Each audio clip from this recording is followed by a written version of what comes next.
반갑습니다. 장종료 시장점검입니다. 예, 코스피 지수 상승 마감했습니다. 참 오늘 진짜 끝장날 줄 알았는데 생각보다 또 시장이 강해서 잘 버텼고, 예, 여기서 멈춘다라고 하면, 예, 이전의 저점하고 비교하면, 예, 그래도 저점이 올라간 거니까, 예, 아주 양호하다라고 볼 수 있습니다. 그러나 이제 미국 국채 수익률이라든지 아니면 그 중동의, 예, 동향들 이런 걸 봤을 때는 여전히 큰 게 올 가능성이 있다라는 거고, 이 상황에서 정부가 4월에 총선인데 지금 여기서 아무것도 안 하면 지금 총선의 패배는 거의 불을 보듯 뻔하니까 뭔가 좀 대책을 내놔야 되는데 뭐 뾰족한 수가 있을까 하는 좀 생각이 있습니다. 어차피 이 지지층하고, 예, 또 다른 지지층하고, 예, 여기는 뭐 뭔 짓을 해도 지지를 하니까 요 중도에서 이제 결정이 나는데, 중도층을 충족시킬 만한 정책이 뭐가 있을까? 예. 그래서 제 짧은 머리는 딱히 안 보여가지고, 예, 그래서 조금 비관적이지 않나 생각이 들고, 그래서 그 선거 때 어떤 특수를 기대했던 부분들은 조금 힘들어지지 않을까, 예, 생각을 해봅니다. 예, 그리고 이제 무게 중심이 그 지금의 야당 쪽으로 넘어간다면 태양광이라든지 이런 쪽에서는 또 긍정적인 바람이 불 수 있다라는 점. 예, 그래서 그 전체적인 구도를 따져보면 지금 거의 이런 수순으로 갈 것 같습니다. 저기 제가 방문하는 그 공장들, 제가 태양광 때문에 많게는 하루에 공장 한 5군데 방문합니다. 그리고 오늘도 제가 이 구미를 갔다가, 예, 구미를 갔다가 창원에 갔다가, 예, 다시 마산으로 넘어왔는데, 구미에서 2탕, 예, 그리고 창원에서 1탕인데 또 여기 함안 쪽에 아시는 분을 소개를 해줘가지고 오늘 총 4탕. 예, 뭐 이렇게 살고 있습니다. 근데 자, 여기서 저 이제 깨알같이 뭐 이런 게 있습니다. 마산에서 구미 갈 때 연락해야 될 분들한테 연락 다 드리고, 네, 그리고 내려오는 길에 또 전화로 처리할 거 처리하고, 요 전화로 처리할 건 뭐냐면 의령 쪽에 또 한 군데 소개가 들어와 가지고, 예, 뭐 지시를 하고, 그러면서 이제 와서 급하게 이제 서류 접수해야 될 거 접수하고, 뭐 급한 건 이거 있습니다. 국민연금관리공단에 또 보내야 될 게 있었고, 예, 그리고 내일 또 한전에 가야 될 게 있었고, 뭐 등등 요렇게 이제 살다 보니까 이 뭔가 제가 이제 소화할 수 없는 수준까지 왔다, 이 양이. 예, 이런 생각이 드는데, 일단 뭐 되는 데까지 해볼 생각이고, 너무 제가 태어나서 제일 많은 것 같습니다, 지금 현재 일이. 예, 그 전에는 이제 군 복무할 때 이제 8인분을 한 적이 있습니다, 군대에서.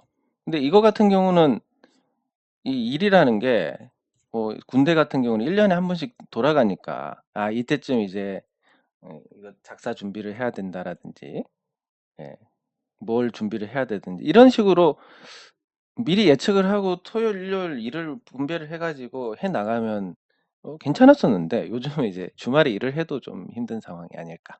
그래서 이제 요점이 뭐냐면, 오늘 방문한 업체는 또 방산업체였습니다. 그 대체로 좀 이 금속을 다루는 쪽이 많은데, 방산업체한테 제가 방문했을 때 일이 더 들어오는 거 아니냐, 이스라엘 전쟁 때문에. 예, 이렇게 말씀을 드렸더니 일은 많이 들어오는데 일할 사람이 없다. 이게 정말 공통적으로 듣는 얘기입니다. 어디를 가나 일할 사람이 없다. 그리고 현재 일하시는 분들 한 5년 정도 가서 이분들 퇴직할 때쯤 되면 아마 이 일하는 사람이 없어서 이 제조업의 절벽 현상이 나오지 않을까, 이렇게 보고 있는데, 예, 그래서 우리가 뭘 하든 5년 정도 안에 경제적 자유인이 될 수 있는 기반을 마련하지 못한다면 영영, 예, 빈곤에 시달려야 되는 상황이 만들어질 것 같습니다. 근데 사실 뭐 솔직하게 말씀드리면 제가 주식으로 여러분들께 경제적 자유인이 될 수 있는 길을 제시를 한다. 일단 주식 하나만 갖고는 저는 불가능하다고 생각하고 있습니다. 제 능력 밖의 일인 것 같고. 이게 가능하려면 이제 태양광과 주식 같이 버무려 가지고 가능하다라는 거고, 이 태양광과 주식을 버무린다는 건 그렇습니다. 지금 현재 국제 유가를 보시면 이제 유가가, 예, 시장이 오늘 안정된 건 환율이 잡히면서 안정이 됐는데, 과거에 비해서 이제 이 코스피 컨트롤하는 쪽은 꽤, 예, 능숙해진 것 같습니다. 환율을 먼저 조지니까 급등락이 없더라. 이게 그 2016년 이후로 나온 그런 데이터라서 외환 당국이 요런 부분을 신경을 많이 쓰고 있는 걸로 알고 있는데, 국제 유가를 보시면 이제 유가가 지금 예전에 비해서 많이 올랐습니다. 한 $70 정도 하다가, 자, 지금 이제 $85고 한때 $95까지 갔습니다. 근데 전쟁이 터지면 $250까지 간다라는 전망이 나오고 있습니다. 자, 그러면 여기 $70에서 지금 $85, $95 이렇게 올라갈 때 수혜를 받은 종목이 있느냐? 그럼 정유주들이 보통 수혜를 받는데, 이 정유주들이 수혜를 받는지를 한번 따져 보겠습니다. 실제로 그랬는지.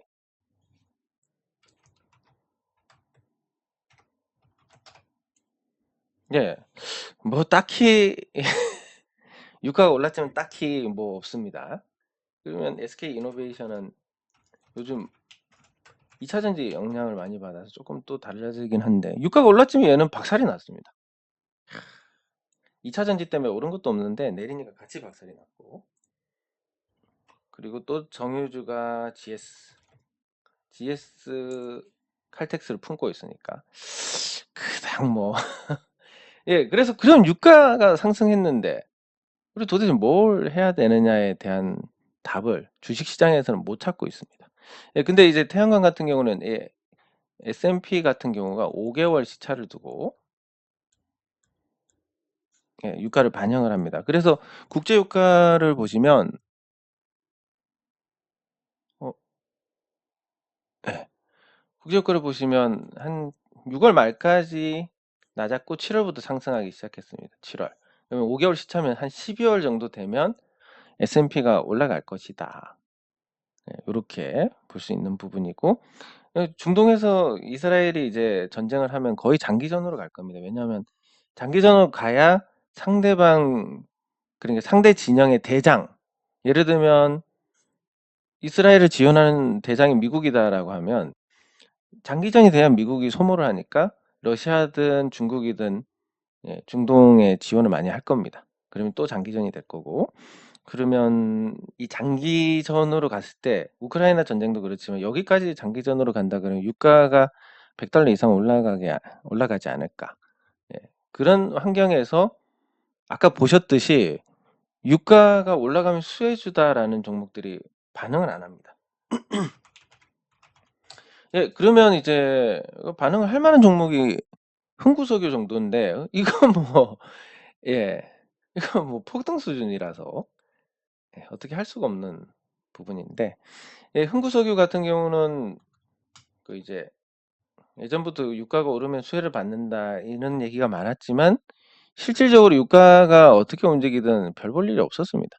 데이터상으로는 간신히 흑자를 내는 수준이었기 때문에, 그래서 주가가 급등을 할 거라고는 또 생각을 못했던 부분이고, 이거 그러면 움직이는 게 유가가 올라서 올라갔을까, 아니면 뭔가 이걸 핸들링하는 뭔가 주체가 있어가지고 그 주체가 주가를 올렸기 때문에 올라갔을까? 당연히 주체가 있어서 핸들링하는 쪽에서 올렸다라고 봐야 됩니다. 그러면 이 시점에 보면 항상 올라가기 전이 최저점입니다. 거의 올라가기 직전이 최저점이다라고 이렇게 볼 수 있는데, 그러면 대부분 개인 투자자들은 말라 죽습니다. 이게 흥구석유가 어느 정도로 됐냐면,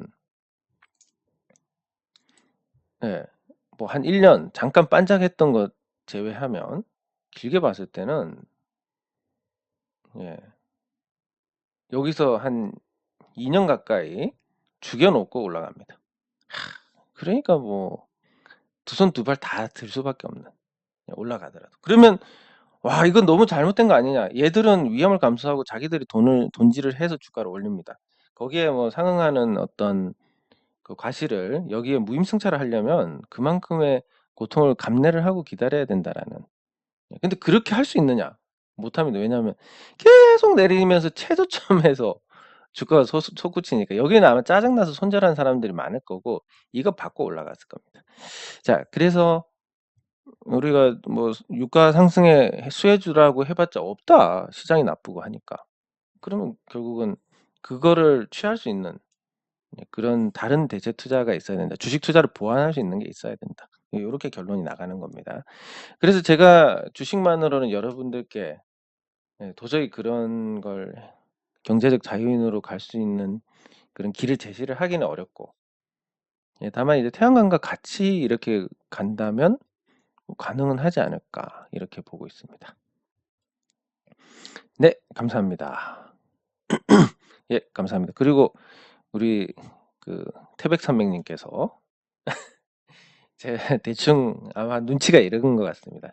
예, 태백산맥님께서 예, 또 이 공장에서 아주 주된 업무를 하시면서 이제 없으면 안 될 존재가 된 다음에 이 대표 이사님을 또 압박을 해가지고 태양광을 설치를 하는 쪽으로 여러 개 또 한 건 하셔가지고 예. 그래서 저는 이제 이런 여러분들께서 이렇게 소개를 성공하면 너무 좋습니다. 왜냐하면 이게 이제 노력에 비해서 크진 않지만 이제 소개비로 책정한 금액이 있는데 그 금액을 지급해 드리면 적지 않습니다. 예, 이 태백산맥님께서는 규모가 작지 않아서 그 소개비로 받으시는 금액이 1000 이상이 될 겁니다. 공장이 커가지고. 예, 그러면 이게 또 재미지 않습니까? 예. 근데 그걸 왜 드리냐라고 하면 이 업계에 보면 룰이 그렇습니다. 왜 이유는 잘 모르겠지만 그걸 업으로 삼아서 하시는 분들은 굉장히 많은 경비가 나갑니다. 그 운전도 하루 종일 운전해야 되고 뭐 이런 쪽으로 경비가 나가고 그리고 어쩌다 한번 이렇게 하시는 분들도 이 중간에서 문제가 생기는 건 무마를 한다든지 등등 역할을 하시기 때문에 그 정도가 시간이 지나고 보니까 맞네. 그리고 저도 그걸 받으면서 이제 시작을 했고 이걸 예.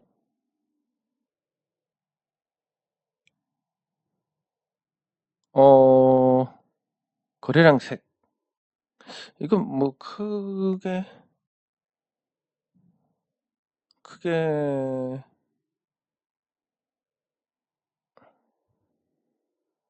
그냥 뭐 내려서 잠시만 종가가 내려서 하면 파란색인 것 같은데 예 그런 것 같습니다. 이 거래량이 터져가지고 보기가 조금 불편한데 약간 키워서 보겠습니다. 자, 여기를 보시면 전일보다 종가가 상승해서 마감했고 전일보다 종가가 하락해서 마감했고 전일보다 종가가 상승해서 마감했고 전일보다 종가 상승해서 마감했고 전일보다 종가 하락해서 마감했고 전일보다 종가 하락 전일보다 종가 상승. 그래서 이 색깔은 전일보다 올라서 마감하면 빨간색 전일보다 내려서 마감하면 파란색. 이베스트 투자증권 차트는 그렇습니다.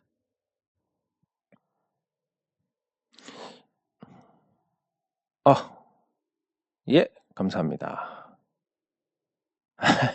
근데 요런 말씀은 조금 삼가하시는 게 좋지 않을까 싶은데 왜냐하면 제가 제일 무서워하는 게 이런 겁니다.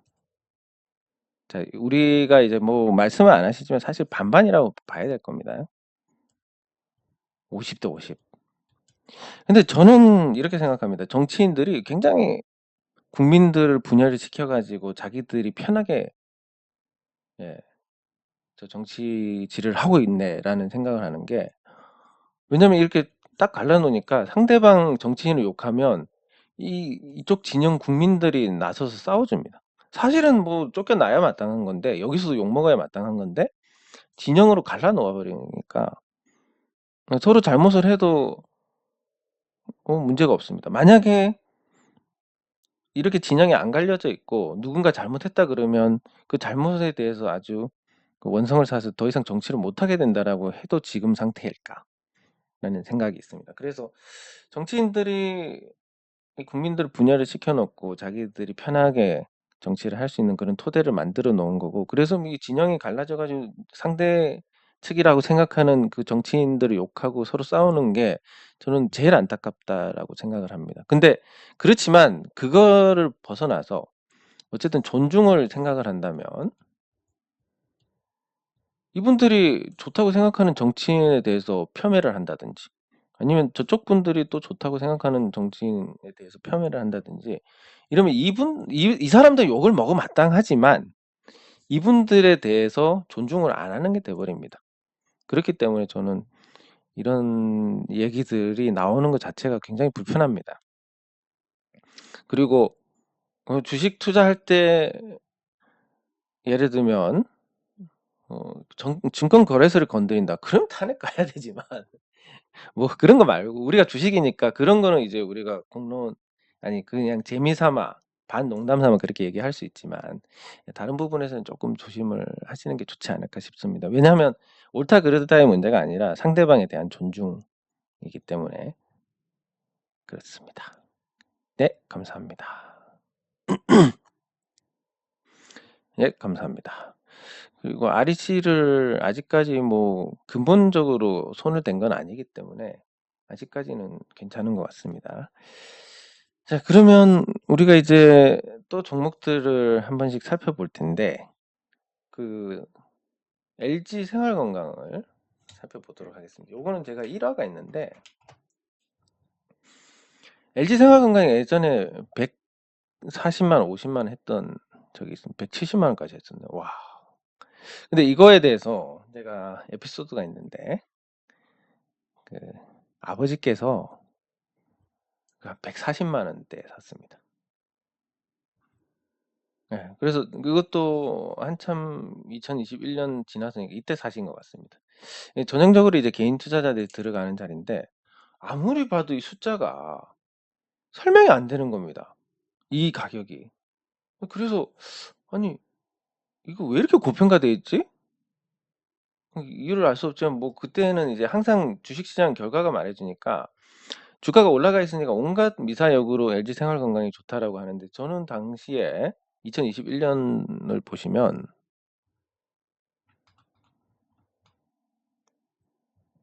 연간 기준으로 이 회사의 순자산이 이때는 이제 결산도 전이니까 4조 8천억에 영업이익 1조 2천억 냈습니다. 그러면 아무리 잘 쳐줘도 시가총액이 순이익 곱하기 한 17배 정도 보더라도 이것 곱하기 한 10배 보더라도 시가총액이 이제 한 12조? 12조인데 지금 기준으로 본다면 이 정도 60만 원대가 적정한 가격이었습니다. 당시에. 아니 그래서 이거가 왜 이렇게 고평가되어 있지? 근데 고평가되어 있는데 그게 어느 정도 이제 시장에서 용인되는 분위기. 왜냐하면 장기간 계속 올랐기 때문에 이 종목이. 언제부터 올랐는지 모르겠습니다. 2006년부터 한 10, 와, 이거 그냥 옛날에 이거 사놨으면 열, 열, 20배, 20배 이상 됐을 텐데.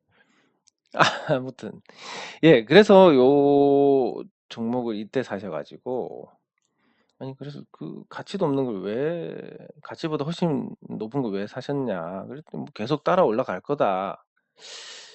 결과적으로 제가 맞았습니다. 어쨌든 요거를 이제 말씀드리는 게 한 번 떨어지기가 힘들지 모르겠지만 한 번 떨어지면 결국 저평가까지 가더라.